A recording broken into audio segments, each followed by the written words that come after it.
from winning the title for Ashley Fair Play. You were there. Winning the title from Ashley Fair Play, where I was a massive underdog.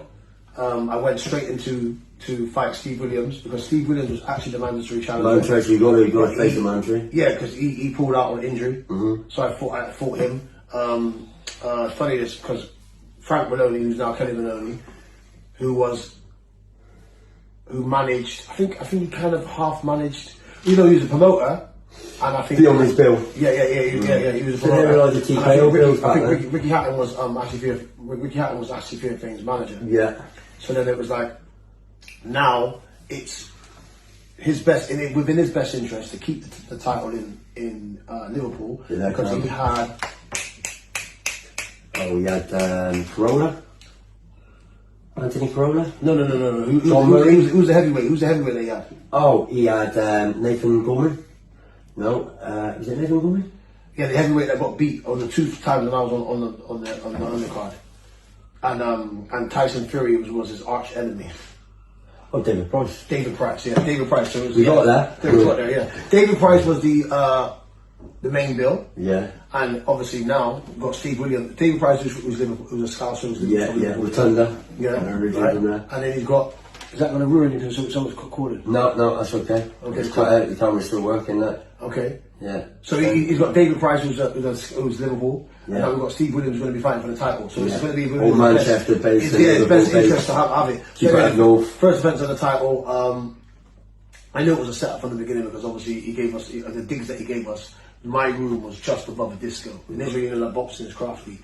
He did that intentionally so I couldn't get a good night's sleep. I told my trainer to swap rooms. So my trainer, Harry Andrews, didn't get a good night's sleep. I said, bro, what the hell do you want me to do? It's obviously what you want to argue with me. He said, bro, I need to get a good night's sleep. I'm fighting tomorrow. You know what I'm saying? So anyway, boom. Anyway, I beat Steve Williams convincingly every round. Yeah, nice. So the bookies lost money on me the second time. Yeah, good. Then Ado Anwar, can you believe it? Yeah, Record. Where was he? Nottingham. Ado Anwar was from I don't know.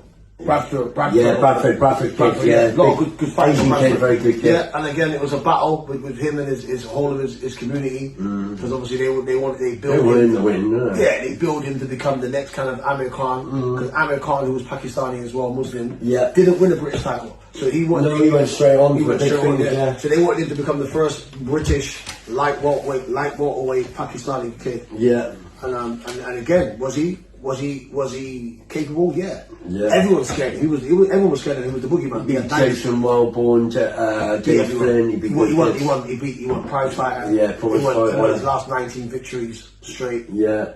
And funny enough, when the reason how I got in, along with Spencer Farron's art of motivation, negotiating and negotiating with Frank Maloney, because Frank Maloney needed someone to fill in for Steve Williams. Yeah. Ashley Fear Fame had a choice to fight me or Ado Anwar, and he preferred to fight me. Because no one wanted to fight Ado Anwar because he hit hard and he was really awkward. Yeah. Yeah. The way how they seen it was like this: Ado Anwar, is a harder puncher than I am, even though he didn't get great success with me in the spar. So he thought I was an easier option. So Ashley Fear Fame picked me. So Ado Anwar always felt like he was edged out of the British title. Yeah. So now he thought, they kept. So in his mind, he kept going, they kept. It was going to be easier, no? And then what we tried to do is in between the Ado Anwar fight, is Spencer Farron tried to get step aside, tried to give him step aside money so I could fight Curtis Woodhouse. Yeah. And they said, they're still ducking me, which made him even more gas. Yeah. So Curtis Woodhouse, football player for Birmingham City, Sheffield United, Birmingham City. Then he turned pro with boxing. I've seen him in the gym a few times. I had to give him this respect, fair play. But if you're good at football, you're usually good at boxing as well. What I've noticed with a lot of kids I've trained. So you did the Curtis Woodhouse fight. Yeah. So Curtis Woodhouse fight again. This fight should have happened a long time ago. We had beef for a long time. I'm now. Because he was getting the pickup. He was getting the pickup, yeah. So now I just won my last 3 fights. I should have won. No, 4 fights. Yeah. All 4 fights I was massive underdogs. I won. Now I'm actually the favourite. Yeah. I've got the limelight. I'm the main guy. Yeah. You beat the top guys. I think that kind of. Do you think that unhinged you a bit? Yeah. And I think when I look back at my older interviews, I think what I done was I gave away. I took away my drive. Guys, you should always keep challenging yourself. Yeah. your next fight should always be a step up from your last fight. Yeah. Right? And that's what happened to your career till that. Yeah, always. Tyson Fury did it with Ngannou. Yeah.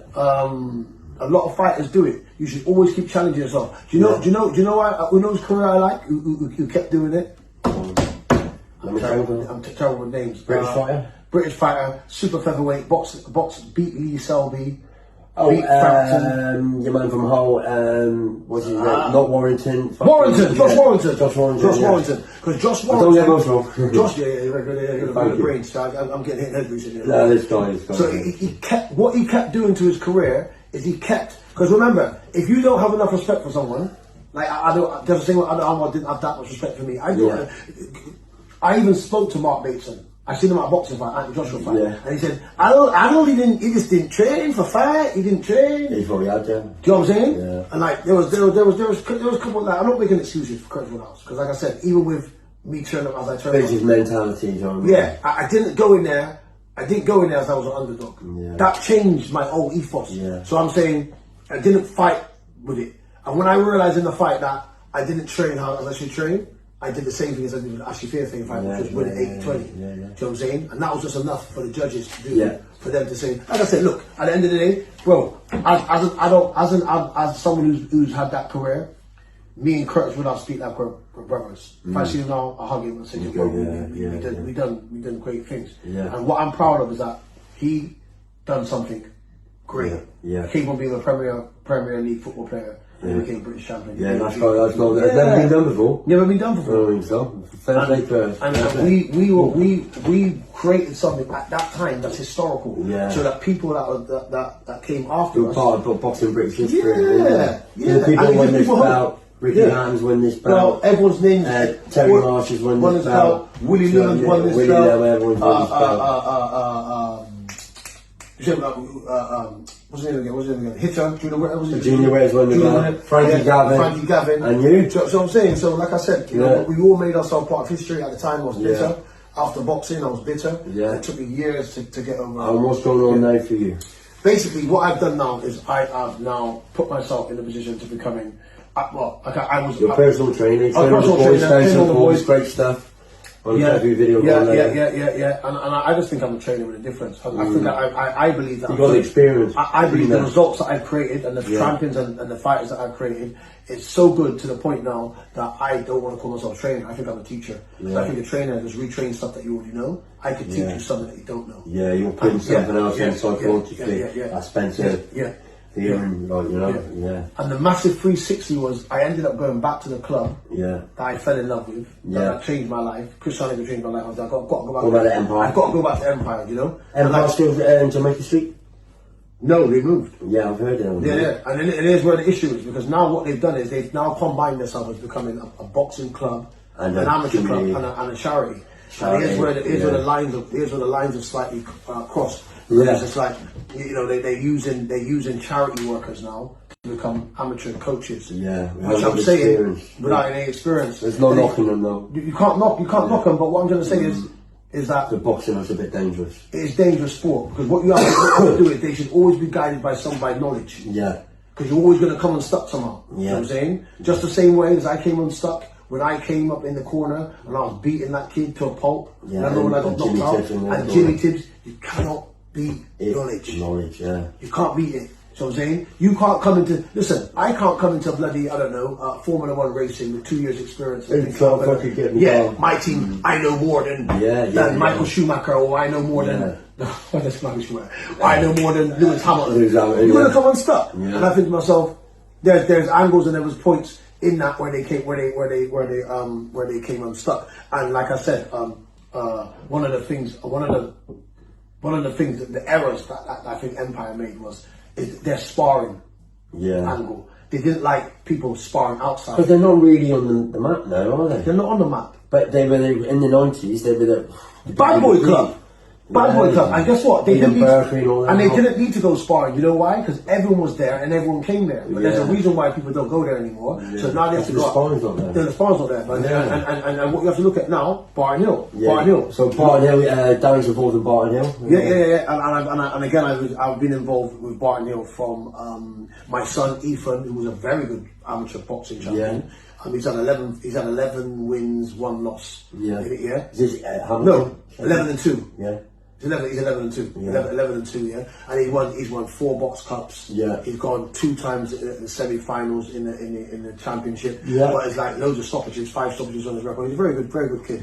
But like, if you look at if you have an opportunity to go on a thing called Warrior is like a Website. Matchmaking. Validate what I'm saying. Look at how much wins different clubs make. Because if you want to make your evaluation, you say, "Oh, I want to join the best club."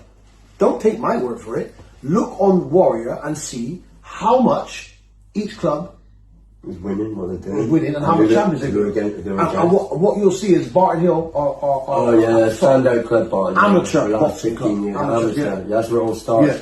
So you're more than Barton Hill, you're doing that. What else is for the future, Dan? What else is for the future? I am looking to take a step back, and I'm looking to basically. I'm only gonna come back into boxing again.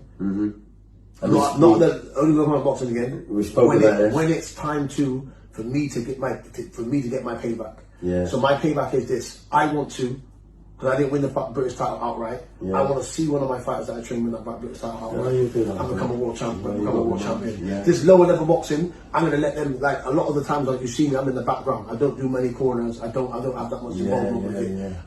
I clash a lot with under the radar. Yeah, under the radar. Yeah, but I just think to myself, because it is lower level. When I'm at my level again. Yeah. When I'm at my level again, I know that raw recognise raw. I don't want to clash with anyone because everyone's great at that level. Do you know what I'm saying? But when you're trying to deal with amateur boxing coaches, you will have a thick skin. Huh? You gotta have a thick skin. You gotta have a thick skin. And I'm too vocal. You gotta train your kids, and they won't fucking lose. But like Tommy Langford said to me one time that I was a show, Mike, I know I'm gonna get there, so I don't care. I've got to fight kids on the way shows and that, and this is all stuck with me. Yeah. You know what I mean? What was I gonna say? If you got a message for anyone out there getting into boxing, struggling in life, could be the next Darren Hamilton shooting a fucking video and have to do one. You know anything to help people? Because I think you have what you said today. I think to myself, take message from what I just said with my story. There's been times when there's been like, people have looked at me and said to me like, you're the bum, you're the loser, and everything else like that, right? People, what they say about you doesn't define you. No. It doesn't define who you really are.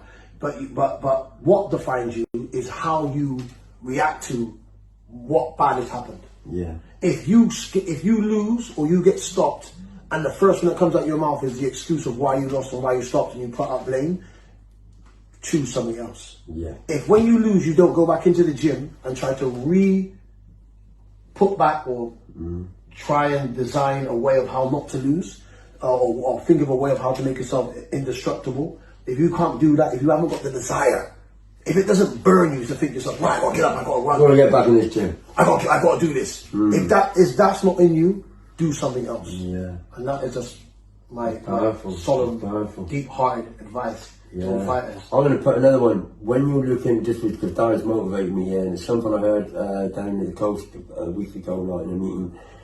Don't look at other people and judge your insides on their outsides. Do your own thing. I like that. And I think that's us, Darren. You've done it.